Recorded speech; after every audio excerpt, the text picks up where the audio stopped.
They showed him in the locker room before the game, and he's screaming and yelling. I'm talking about just acting crazy, and I always turn my nose up at that stuff because it's usually a sign of coaches who haven't played. It is football weather. Hallelujah. Check this out. See that?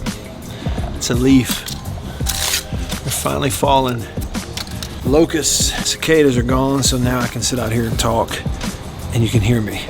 Okay, so game week is here in the SEC, and what's cool about that, I feel a little motivation to get back in the routine of vlogging every day. I missed one day on purpose, September 11th. I took that day off, the anniversary of 9/11. I had another day where I got totally out of sync and missed it somehow. I got so busy, and then I looked up and I had to go back and recount and match it up to the calendar.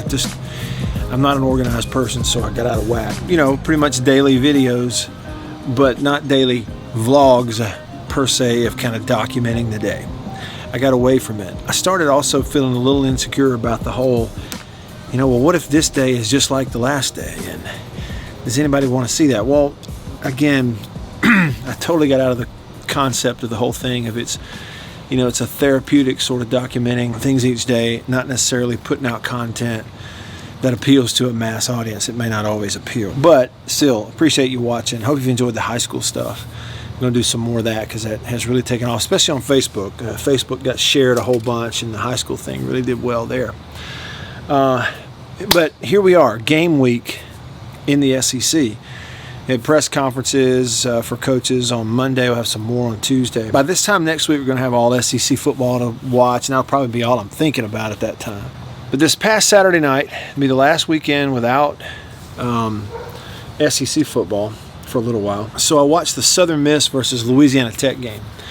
And something jumped out at me in that game. And I talked about it on today's radio show about the difference between playing with emotion versus playing and coaching on emotion. And it had to do with Southern Miss interim head coach, what's his name, Scotty Walden.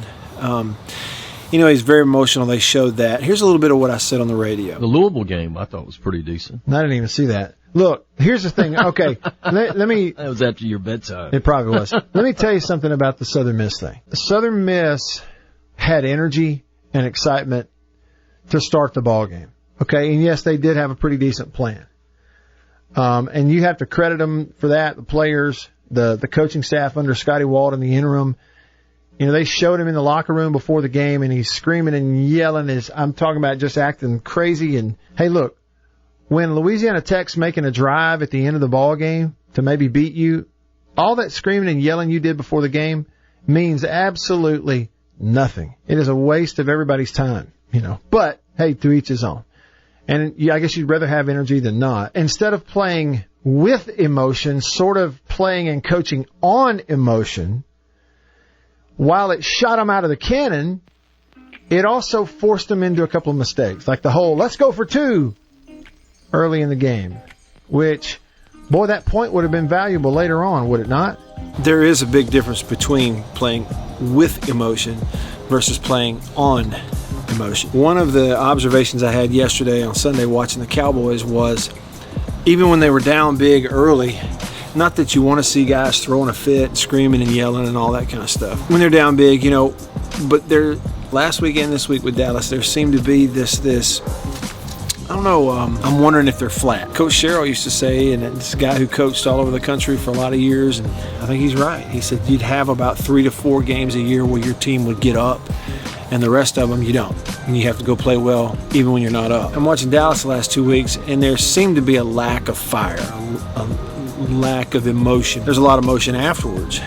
And it gave me this indication of that's probably a mature team that was playing through being flat early. Zeke mentioned that in his post-game comments. He said we were flat. They play through it, but then throughout the game, they're playing with emotion at times, but not playing on emotion. Just a big difference. Yeah, you got to play and coach with emotion, but you got to keep it in check sometimes. Also, at the end of that ball game, here's one thing that was tough about it. There was a critical situation down there where they don't call the penalty on Southern Miss had the ball. They don't call the penalty for getting pile drived after the electronic whistle. Yeah, okay. Gosh, those whistles are annoying. Well, and some players can hear them and some can't. So That's to what I mean. the credit of the officiating crew, they didn't flag the people for driving them into the ground. Yeah. Well, this was a key, crucial situation in the ball game. I'm talking about. Then there's a timeout right after that play, right? Well, what did they show you? For Walden, now he's 30 years old. Instead of he's coaching his team and with his guys figuring out what they're going to do next to win this game, he spent the entire timeout and commercial break chewing and arguing with officials. Yeah. Which, number one, you're never going to change their mind. It just ain't happening. So it's basically a waste of time, right? Number two, in that situation, if you back away from it without emotion, you see what they were doing. They know we're using electronic whistles, and sometimes players can't hear them. And we're not going to basically swing this game one way or the other over this stuff. And so that's a situation where a young coach has got to let go of his anger and his problem with those officials and get over here to his team and figure out how to go win the game. And well, here's why I'm bringing all that up, what I thought about today.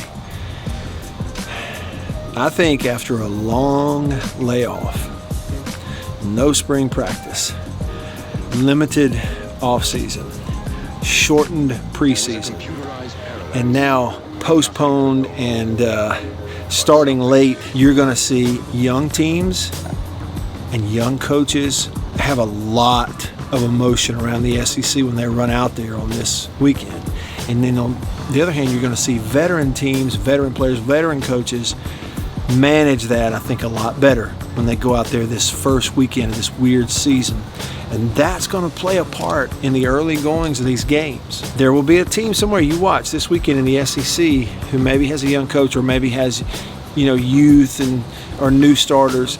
They're not going to manage the emotions very well. They're going to be really fired up, and they're going to foul it all up early on and make some bad decisions by coaching on emotion. But you're also going to see some veteran guys that are going to manage that really well out of the gates. They're going to be a lot better off in the early parts of the games. Appreciate y'all listening to me kind of hash that out in my head. All right, see you tomorrow. See you.